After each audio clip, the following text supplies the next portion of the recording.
कक्षा 12 वाले समस्त प्रिय छात्रों, आप सभी अपनी वार्षिक परीक्षा के लिए इकोनॉमिक्स के ऐसे प्रश्न देख लेवे जो आपकी परीक्षा के पेपर में छपने वाले हैं। सबसे पहले तो आप सभी इस वीडियो को आपके सभी दोस्तों के साथ शेयर कर देवे। शेयर करने के बाद आपको इस वीडियो को लाइक कर देना है। तो पहला क्वेश्चन दिया, उत्पादन फलन किसे कहते हैं? उत्पादन फलन किसे कहते हैं, इसकी परिभाषा आपको लिखना है। अतवे क्वेश्चन में संसाधनों की मितव्ययता का अर्थ क्या है, अर्थ बताकर आपको लिखना है। दूसरे क्वेश्चन में रूपांतरण की सीमांत दर क्या है, एक उदाहरण की सहायता से समझाकर आपको लिखना है। अतवे क्वेश्चन में समष्टि अर्थशास्त्र में समग्र आपूर्ति से क्या अभिप्राय है, इसके बारे में आपको लिखना है। तीसरे क्वेश्चन में पूर्ण रोजगार का अर्थ आपको बता के लिखना है। और अतवे क्वेश्चन में निवेश गुणक तथा सीमांत उपभोग प्रवृत्ति में संबंध की व्याख्या करके आपको लिखना है। चौथे क्वेश्चन में ऐच्छिक व अनैच्छिक बेरोजगारी के बीच अंतर बताकर आपको लिखना है। और इसके अतवे क्वेश्चन में सम स्तर बिंदु किसे कहते हैं, इसके बारे में आपको लिखना है। पांचवें क्वेश्चन में स्पष्ट कीजिए कि तकनीकी प्रगति वस्तु की पूर्ति पर क्या प्रभाव डालती है। अतवे क्वेश्चन में परिवर्ती अनुपातों के नियम की व्याख्या रेखाचित्र अनुसूची की सहायता से करके आपको लिखना है। छठे क्वेश्चन में उदारीकरण से आप क्या समझते हैं। अतवे क्वेश्चन में विश्व व्यापार संगठन के क्या उद्देश्य है, उद्देश्य आपको बता के लिखना है। सातवें क्वेश्चन में बाजार मांग को परिभाषित करके आपको लिखना है। और अतवे क्वेश्चन में बजट रेखा का समीकरण आपको लिखना है। आठवें क्वेश्चन में मांग की कीमत लोच को प्रभावित करने वाले किन्हीं चार कारकों की व्याख्या करके आपको लिखना है। और अतवे क्वेश्चन में हासमान सीमांत उपयोगिता का नियम आपको बताना है। और नौवें क्वेश्चन में अंदिमान वृक्क की 3 विशेषताएं आपको समझाकर लिखना है। और 8वें क्वेश्चन में मांग वृक्क का ढलान ऋणात्मक क्यों होता है, कारण देखकर आपको बताना है। 10वें क्वेश्चन में ग्रामीण विकास से क्या अभिप्राय है, ग्रामीण विकास से क्या अभिप्राय है, इसके बारे में आपको लिखना है। 8वें क्वेश्चन में निर्धनता रेखा को परिभाषित करके आपको लिखना है।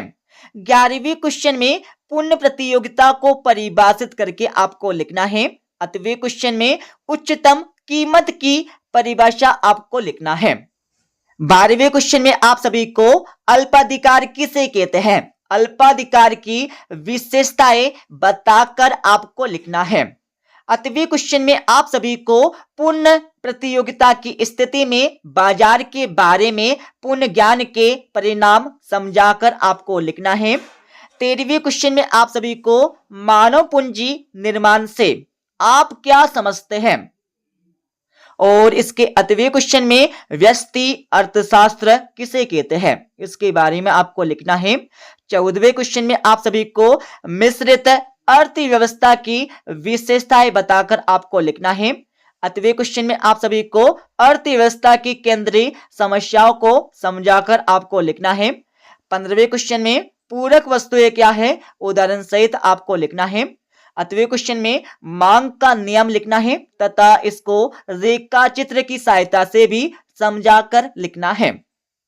16वें क्वेश्चन में आप सभी को पैमाने के प्रतिफल किसे कहते हैं, इसके बारे में आपको लिखना है। 8वें क्वेश्चन में आप सभी को औसत लागत वृक्क यू आकार के क्यों होते हैं, कारण सहित आपको लिखना है। 17वें क्वेश्चन में आप सभी को स्थिर लागत दीर्घकाल में समाप्त हो जाती है, क्यों, इसका कारण आपको देना है। 8वें क्वेश्चन में हासमान सीमांत उत्पादन नियम या परिवर्ती नियम को चित्र द्वारा समझाकर आपको लिखना है। 18वें क्वेश्चन में पूर्ण प्रतिस्पर्धा की 3 विशेषताएं आपको बता के लिखना है। 8वें क्वेश्चन में बाजार पूर्ति वक्र किसे कहते हैं, समझाकर आपको लिखना है। 19वें क्वेश्चन में आप सभी को पूर्ति की लोच का अर्थ आपको समझा के लिखना है। 8वें क्वेश्चन में एक पूर्ण प्रतियोगिता बाजार में फर्म कीमत स्वीकार होती है, समझाकर आपको लिखना है। 8वें क्वेश्चन में बाजार संतुलन का आशय स्पष्ट करके आपको लिखना है। 20वें क्वेश्चन में अधिमांग तथा अधिपूर्ति में अंतर समझाकर आपको लिखना है। एंड इसके 8वें क्वेश्चन में शुद्ध राष्ट्रीय उत्पाद से आप क्या समझते हैं, इसके बारे में आपको लिखना है। 21वें क्वेश्चन में आप सभी को आय का चक्रीय प्रवाह क्या है, इसके बारे में आपको लिखना है। और इसके 8वें क्वेश्चन में बैंक दर तथा ब्याज दर में अंतर बताकर आपको लिखना है। 22वें क्वेश्चन में मुद्रा के कार्यों को समझाकर आपको लिखना है। और इसके 8वें क्वेश्चन में वस्तु विनिमय की कठिनाइयां बाधाएं आपको लिखना है। 23वें क्वेश्चन में आप सभी को व्यावसायिक बैंकों के कार्य बताकर आपको लिखना है। और इसके 8वें क्वेश्चन में समग्र पूर्ति से क्या अभिप्राय है, इसके बारे में आपको लिखना है। 24वें क्वेश्चन में आप सभी को पूंजीगत व्यय एवं राजस्व व्यय में क्या भेद है, समझाकर आपको लिखना है। और इसके 8वें क्वेश्चन में सार्वजनिक वस्तु सरकार के द्वारा ही क्यों प्रदान की जानी चाहिए, इसको समझाकर आपको लिखना है। 25वें क्वेश्चन में आप सभी को भुगतान शेष से क्या अभिप्राय है, इसके घटकों के नाम आपको बता के लिखना है। और इसके 8वें क्वेश्चन में आरबीआई रिजर्व बैंक के प्रमुख कार्य बताकर आपको लिखना है। 26वें क्वेश्चन में आप सभी को राष्ट्रीय आय की गणना की प्रमुख विधियों को आपको समझा के लिखना है। और इसके 8वें क्वेश्चन में क्या राजकोष से घाटा आवश्यक रूप से स्फीतिकारी है, इसके बारे में आपको बताकर लिखना है। 27वें क्वेश्चन में विश्व महामंदी कब एवं कहां पर हुई, इसके बारे में आपको लिखना है।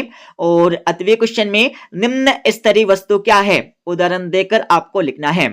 28वें क्वेश्चन में गुणक क्रियाविधि को काल्पनिक उदाहरण द्वारा समझाकर आपको लिखना होगा। 29वें क्वेश्चन में पूर्णतया लोचदार एवं पूर्णतया बेलोचदार मांग को समझाकर आपको लिखना है। 8वें क्वेश्चन में स्थानापन्न वस्तुएं किसे कहते हैं, उदाहरण द्वारा समझाकर आपको लिखना है। 30वें क्वेश्चन में गिपिन वस्तुओं का आय प्रभाव ऋणात्मक क्यों होता है, इसके बारे में आपको लिखना है। और इसके 8वें क्वेश्चन में प्रमाण विचलन को परिभाषित कीजिए तथा गुण व दोष भी आपको लिखना है। 31वें क्वेश्चन में आप सभी को मुद्रास्फीति के कारणों की विवेचना करके आपको लिखना है। और इसके 8वें क्वेश्चन में दोहरी गणना की समस्या क्या है, इससे कैसे बचा जा सकता है, इसके बारे में आपको लिखना है। तो आप सभी इस वीडियो में बताए गए सभी प्रश्नों के उत्तर को समझकर याद कर लेवे। ठीक है, मिलते अगले वीडियो में।